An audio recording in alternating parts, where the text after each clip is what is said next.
आइए स्टार्ट करते हैं पॉलिटी की एमसीक्यू प्रैक्टिस सीरीज को। आज का पहला क्वेश्चन है, विधि और स्वाधीनता के बीच सबसे उपयुक्त संबंध को निम्नलिखित में से कौन प्रतिबिंबित करता है? Which one of the following reflects the nicest appropriate relationship between law and liberty? Law and liberty के बीच में बात हो रही है। तो ये कहता है यदि विधि नहीं है तो स्वाधीनता भी नहीं है। If there is no law there is no liberty. ठीक है, अगला क्वेश्चन है, निम्नलिखित में से किसे नियम कानून की मुख्य विशेषताएं माना जाता है? तो ये क्वेश्चन हम पहले भी कर चुके हैं, इसमें थर्ड वाला नहीं था और फर्स्ट और फोर्थ था। ठीक है, ये वाले क्वेश्चन हम पहले कर चुके हैं।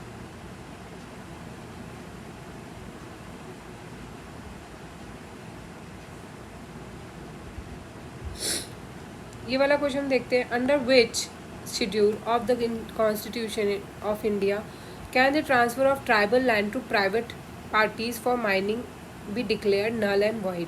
ठीक है, भारत के संविधान के किस अनुसूची के अधीन जनजाति भूमि का खनन के लिए निजी पक्षकारों के अंतरण आकृत और शून्य घोषित किया जा सकता है? तो वो है फिफ्थ शेड्यूल। अब आपको मुझे बताना है फिफ्थ शेड्यूल किससे रिलेटेड है और सिक्स्थ शेड्यूल किससे रिलेटेड है। अगला क्वेश्चन है, भारतीय वन अधिनियम 1927 में हाल ही में हुए संशोधन के अनुसार वन निवासियों को वन क्षेत्रों में उगने वाले बांस को काट गिराने का अधिकार है। As per the amendment to the Indian forest act, forest dealer have right to fell the bamboos grown in the forest area. तो आपको बताना है कि सही है या गलत है। तो देखिए ये गलत है क्योंकि ऐसा कोई भी नियम अमेंडमेंट में नहीं बताया गया है। ठीक है, बैम्बू को फॉरेस्ट एरिया से नहीं गिराया जा सकता है। दूसरा है, अनुसूचित जाति एवं अन्य पारंपरिक वनवासी अधिनियम 2006 के अनुसार बांस एक गौण वन पाती है। ठीक है, माइनर फॉरेस्ट प्रोड्यूस है, तो ये बात सही है। ठीक है, बैम्बू माइनर फॉरेस्ट प्रोड्यूस में आता है। तीसरा है, अनुसूचित जाति जनजाति एवं अन्य पारंपरिक वनवासी अधिनियम 2006 वन निवासियों को गौण वनोपज के स्वामित्व की अनुमति देता है। The scheduled tribe and other traditional forest dweller act 2006 allows the ownership of minor forest produce to forest dwellers. तो ये भी बात सही है, इसलिए 2 और 3 सही होगा, फर्स्ट गलत है। अगला है, भारत के संविधान के 44वें अमेंडमेंट द्वारा लाए गए एक अनुच्छेद ने प्रधानमंत्री के निर्वाचन को न्यायिक पुनर्विलोकन के परे कर दिया। 44th amendment constitution introduced an article placing the election of the prime minister beyond judicial review. तो ये गलत है। ठीक है, ऐसा कोई अमेंडमेंट 44th अमेंडमेंट एक्ट से नहीं हुआ था, इसलिए गलत हो जाता है। दूसरा है, भारत के संविधान के 99वें संशोधन को भारत के उच्चतम न्यायालय के अभिखंडित कर दिया। The supreme court of India struck down the 99th amendment of the constitution of India as being violative of the independence of judiciary. तो ये बात सच है। ठीक है, फर्स्ट स्टेटमेंट गलत है लेकिन सेकेंड स्टेटमेंट सही है, क्योंकि सुप्रीम कोर्ट ऑफ इंडिया ने 99th अमेंडमेंट जो हुआ था कॉन्स्टिट्यूशन का, जो कि एनजैक को लेकर के बनाया गया था, वो इनकॉन्स्टिट्यूशन करके उसको इनवैलिड कर दिया था। ठीक है, इसलिए सेकंड वाला स्टेटमेंट सही हो जाता है और फर्स्ट गलत है। अगला है, किसी प्रधानमंत्री के कार्यकाल के दौरान भारत को संविधान की 9वीं अनुसूची को पूरा स्थापित किया गया था। 9th schedule was introduced in the constitution of India during the prime ministership of, तो इनको जवाहरलाल नेहरू के टाइम पे किया गया था। ठीक है, अगला है, भारत के संविधान के संदर्भ में निम्नलिखित कथनों पर विचार करें। किसी भी केंद्रीय विधि को संवैधानिक रूप से अवैध घोषित करने की किसी भी उच्च न्यायालय की अधिकारिता नहीं होगी। तो ये स्टेटमेंट गलत है। High court shall have jurisdiction to declare any central law, तो ऐसा नहीं है। हाई कोर्ट्स भी किसी भी लॉ को कॉन्स्टिट्यूशन या अनकॉन्स्टिट्यूशन डिक्लेयर कर सकते हैं, इसलिए फर्स्ट स्टेटमेंट गलत हो जाता है। दूसरा है, भारत के संविधान के किसी भी संशोधन पर भारत के उच्चतम न्यायालय द्वारा प्रश्न नहीं उठाया जा सकता। An amendment to the Constitution of India cannot be called into question by Supreme Court of India.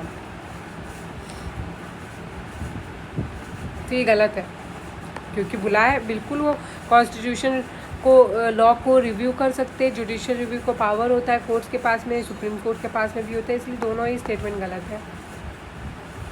फिर अगला है, भारत के संविधान के संदर्भ में सामान्य विधियों में अंतर्विष्ट प्रतिषेध अथवा निबंधन अथवा उपबंध अनुच्छेद 142 के अधीन संवैधानिक शक्ति पर प्रतिषेध अथवा निबंधन की तरह कार्य नहीं कर सकते।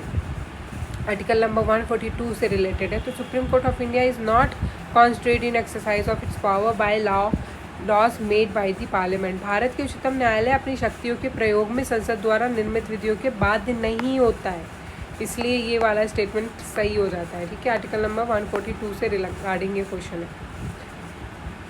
अगला क्वेश्चन है, इसमें पूछ रहा है कौन सा स्टेटमेंट सही है। ठीक है, तो पहले से ही पता है कि 3rd और 4th स्टेटमेंट सही है। भारत के उच्च न्यायालय के न्यायाधीशों की महाभियोग की प्रक्रिया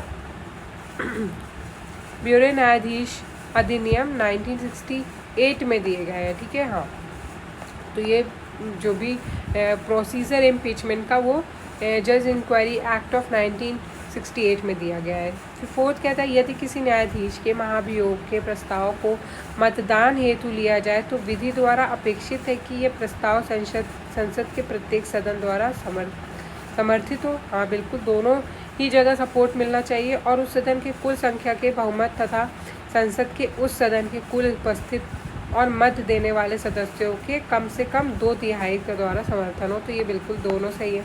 अब फर्स्ट स्टेटमेंट क्यों गलत है? न्यायाधीश जज अधिनियम 1968 के अनुसार भारत के उच्चतम न्यायालय के किसी न्यायाधीश पर महाभियोग चलाने के प्रस्ताव को लोकसभा के अध्यक्ष द्वारा अस्वीकार नहीं किया जा सकता। तो ये गलत है बिल्कुल। अगर वो पास होकर के जा रहा है और ऐसी गलतियां दिख रही हैं तो फिर स्वीकार तो किया जाएगा। ठीक है, इसलिए गलत हो जाता है। दूसरा है, भारत का संविधान यह परिभाषित करता है और ब्यौरा देता है कि क्या क्या भारत के उच्चतम न्यायालय के न्यायाधीशों की अक्षमता और सिद्ध कदाचार को गठित करते हैं। The constitution of India defines and gives detail of what constitute incapacity and proved misbehaviour. तो वो डिफाइन नहीं किया है। ठीक है, इसलिए सेकंड गलत हो जाता है। प्रूव मिसबिहेवियर एंड इनकैपेसिटी की डेफिनेशन क्या है उसको डिफाइन नहीं किया है कॉन्स्टिट्यूशन ने, इसलिए फर्स्ट एंड सेकेंड स्टेटमेंट गलत है। 3rd 4th सही है। अगला है, निम्नलिखित में से किस एक का यह सुझाव था कि राज्यपाल को उस राज्य के बाहर का एक प्रतिष्ठित व्यक्ति होना चाहिए और उसे यह एक तटस्थ व्यक्ति होना चाहिए जिसके गहन राजनीतिक जुड़ाव ना हो या उसने हाल के पिछले वर्षों में राजनीति में भाग नहीं लिया। तो ये चीज़ सरकारीय कमीशन ने मेंशन की थी। ठीक है, इसलिए इसका आंसर सरकारीय कमीशन हो जाता है। Which one of the following suggest that the governor should be an eminent person from outside of the state and should be detached figure without intense political link और should not have taken part in politics in the recent past. इसका answer C हो जाएगा। अगला है, निम्नलिखित कथनों पर विचार कीजिए। संसद अधिनियम 1959 कई पदों को लाभ का पद के आधार पर निर्भरता से छूट देता है। तो हाँ, कुछ एग्जेम्पशंस हैं जिनको ऑफिस ऑफ प्रॉफिट में नहीं ऐड किया जाता है। दूसरा, उपरयुक्त अधिनियम 5 बार संशोधित किया गया है। तो ये भी सही है। ठीक है, ये जो भी एक्ट था इसको 5 टाइम्स अमेंड किया गया था। और लास्ट वाला है कि लाभ का पद के भारत में भली भांति परिभाषित किया गया। तो ये गलत बात है क्योंकि ऑफिस ऑफ प्रॉफिट को भी कॉन्स्टिट्यूशन में नहीं किया गया है, परिभाषित कोई भी डेफिनेशन नहीं दी गई है।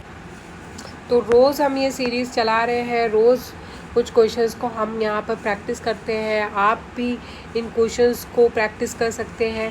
साथ ही साथ में जब भी आपको टाइम मिलता है, प्रीवियस जो वीडियोस डाली गई हैं आप उनको भी फास्ट फॉरवर्ड 1.5 में देख करके अपने सब्जेक्ट में अपने आप को स्ट्रॉन्ग कर सकते हैं। इसके अलावा हमने यूपी स्टैटिक की एक प्लेलिस्ट बना रखी है जिसको आप फॉलो कर सकते हैं। इसके अलावा ज्योग्राफी की एनसीईआरटी की क्वेश्चंस हमने सॉल्व करे हैं, आप वो भी देख सकते हैं। पीवाईक्यू क्वेश्चंस कुछ हमने सॉल्व किए हैं। अभी एक सीरीज़ हम फिर से डालने वाले हैं तो आप वो भी फॉलो कर सकते हैं, ठीक है।